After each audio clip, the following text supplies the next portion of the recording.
Rothschild Giraffe was first named and described by Lord Walter Rothschild, passionate zoologist and member of the Rothschild family.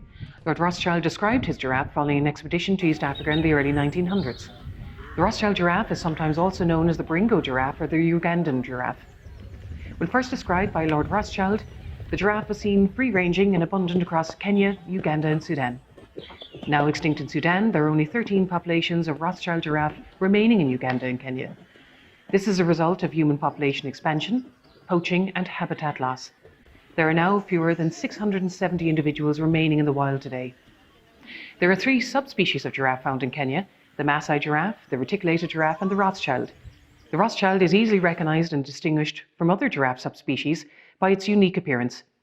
The coat patches tend to be much less jagged than the Maasai and are found on a cream-coloured background. Rothschild giraffe are also quite light in colour. Their most defining feature, however, is that there are no markings found below the knees, making the Rothschild giraffe easy to recognise in the field.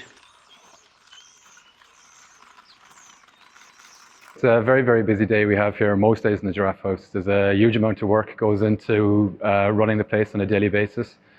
So the first thing we would do every morning is you come in and you check the condition of your animals, have a quick walk through the house, make sure everyone's healthy and good condition. Once that's kind of done, they generally will go out to the yard, you give them their breakfast, they have a small bit to eat in the yard before they tend to go out in the paddocks for the day. Once they're out in the paddocks, you're kind of free then to start cleaning out the house. So there's an awful lot of cleaning, a lot of effort goes in on a daily basis. All the old soil, straw has to come out, all the dirty shavings, all the floors have to be swept. Old branches, they go through quite a lot of branches. You have to take out all the old branches every day. They go out to a pile and then they're taken away to be mulched.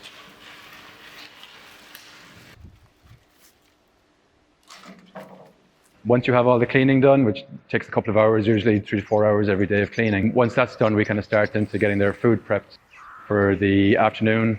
And then once the afternoon's feed, you're prepping the food then for the evening when they come back in.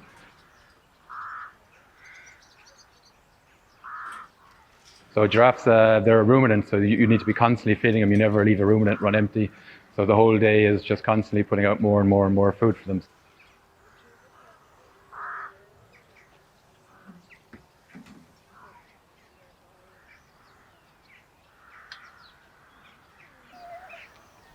Some days in the summer they'll probably eat a bit less. The branches will have more leaf on them.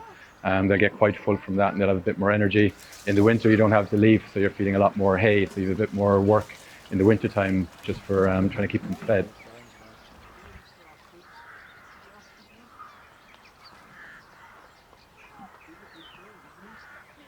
Once the afternoon feed is done, we get the branches all up through the house for the evening feed.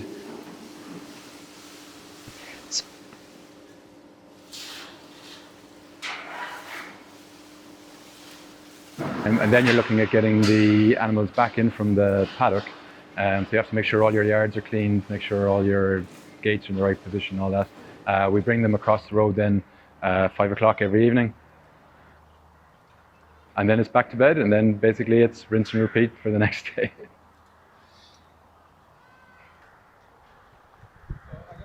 So we have 2 people per day for the giraffe house. It takes about 1.5 persons to clean the giraffe house, and then the other person, they'd spend half the day maybe doing tapers or doing other bits and pieces around the place. Winter time, we'll have the zebras and we'll have the ostrich in the house as well, so you'll have all the extra stalls to clean. So there's probably an extra 1.5 to 2 hours a day in cleaning the zebras and the ostrich, plus moving them in and out of the house and as well, And so between the giraffes on their own, probably 1.5 persons. And then the winter time, you're definitely 2 people for the day.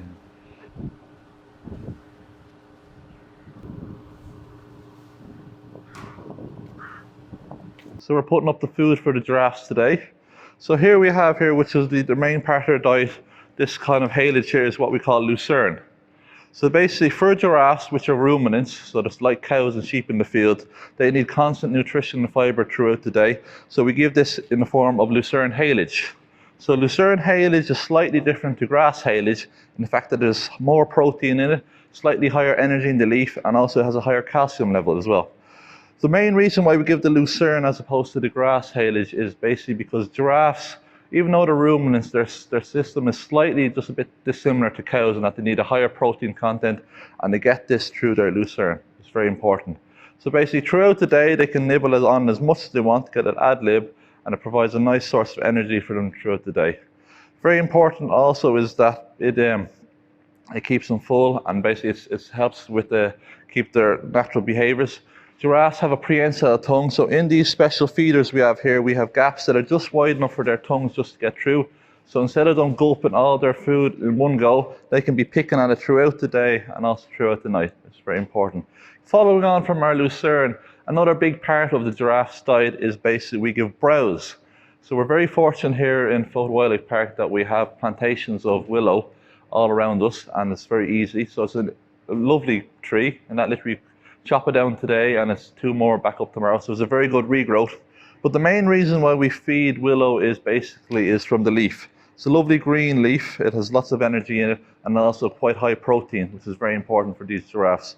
So very important during the summertime, all their nutrients and all their sugars are in the leaves, so they strip them nicely and clean down. And then during the winter time, when the leaves are gone, all the sugars go back into the bark, so then they're able to strip all the bark off these leaves. These are also very important as well for training natural behaviors. Out in the wild, these giraffes will feed off the acacia tree, which is basically, so they spend 17 hours a day picking at different leaves, bits and pieces. So we try and simulate that here in Fota by also giving them basically these branches which they can pick at throughout the day. This is one of Fota's number of plantations we have here on the estate just behind me. We've quite a number of plantations within the park grounds and also on the edge of the park grounds. Willow, there's a number of different species. I think there's at least over 10 species of willow, but it's a very robust plant.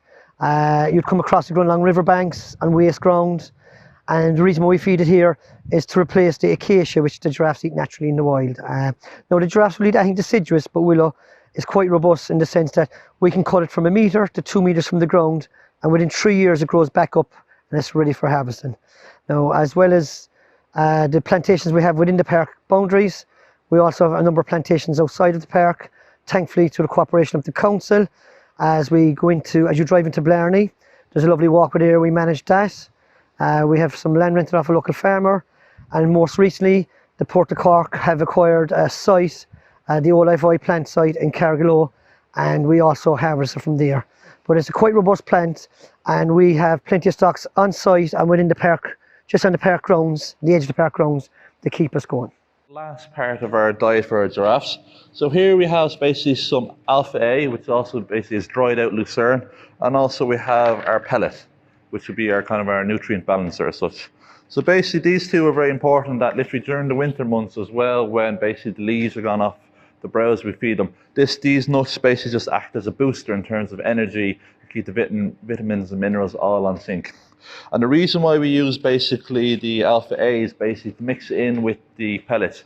So instead of giving our pellets straight up to the giraffes, we run the risk of a thing called acidosis, which basically is an upset stomach. So basically as a buffer feed, basically to increase the fibre, we mix in our nuts and our lucerne together, and basically this helps to basically slow down the digestion of the nutrients and also helps prolong the feeding and such. So instead of the giraffes diving in, getting all their energy straight away, this will slow them down and basically they'll be able to feed throughout the evening and also give that energy a slow release. We do the training for welfare purposes usually. And the primary welfare purpose that we would do, it would be to look at their feet. So that's what we're mostly angling towards with the training at the moment. So we do training at the moment with Wally, which is our big bull giraffe. So it's Wally's feet. Wally's getting on a bit, he's 18 years now. So his feet need a small bit of work. So we get him to present his feet to us on the foot block when we're doing the training, and then we can clean off the bottom of the feet, check for stones, check for cracks in the hoof, anything like that. We can cut the hoofs back if we need to, or we can sand down the soles of the feet, just to try to keep them a bit more trim for him, So at his age, and because he's a very heavy giraffe as well, so with all that extra weight puts a lot of pressure on the feet and puts a lot of pressure on the joints over the years. So those are the areas that need the most work then in later life. So we can use the training then to just keep a close eye on the feet on a daily basis if we can.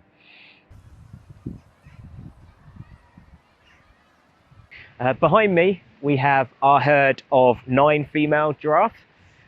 We have Rothschild Giraffe here. Here at Fota, we are part of the EEP, which is the European Endangered Species Programme.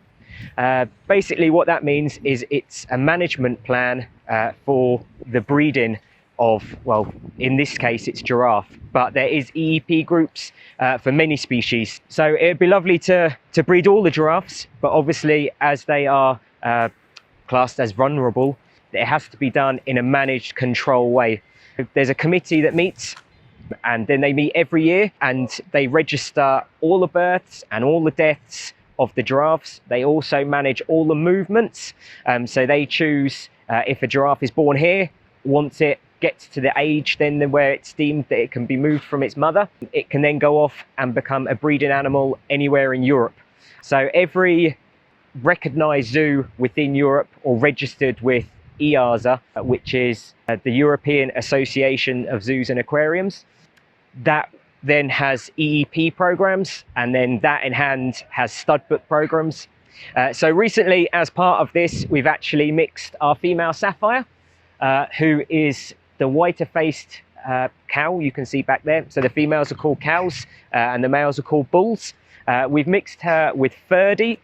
So hopefully at the moment we're on the understanding that it was a successful mating.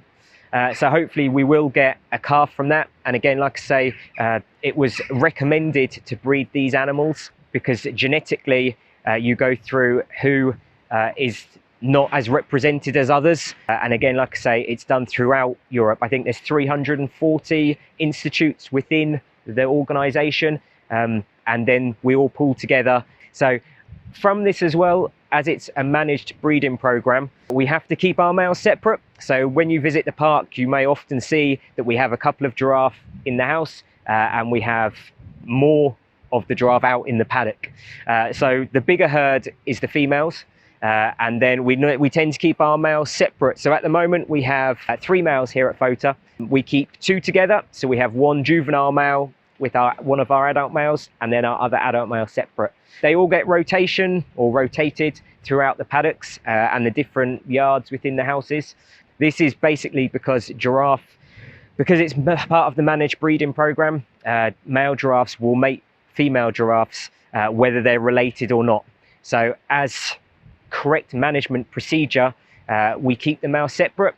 So female giraffes cycle every 2 weeks. So from part of this, it is quite difficult to know exactly when females are coming in. There is obvious signs and we do know them, but the boys know much sooner than we do. So you will see, like I say, the 9 females out. When we do want to breed the males, it's normally easier that we actually put them together in the yard space. And then once the mating has occurred, we will then put the female back with the group of females, and then the male will go back to his stall as well. So if you have a calf in the house, generally what you're going to do, you're going to have that cow and the calf in the house. So summertime you might have maybe a week or so before you start mixing them with the cows in the field. Wintertime, depending on the weather, might be a bit longer before you put the calf out, because if it's very cold or very wet, you're probably going to keep the calf in the house for longer. So generally what we try and do is time the breeding so that the cow will calf in the summertime, and it's better for the calf, and it takes a bit of pressure off us as well, because you don't really want the calf to be stuck indoors for the bones of 2 months if you get a really, really bad wet winter, you know. So yeah, what we do is we work out the gestation period. The gestation is 15 months for a giraffe, so you'll try and work it out to mix them with the males so that they calf in the summer or early spring. Early spring is ideal then, you know. With fewer than 670 individuals remaining in the wild, the future is uncertain for the Rothschild giraffe. The Rothschild has already become extinct in Sudan, and numbers are dangerously low in both Kenya and Uganda. If we are to prevent this giraffe from becoming extinct, then we urgently need effective conservation strategies. Fota Wildlife Park remains committed to conserving this unique animal through ex situ conservation efforts.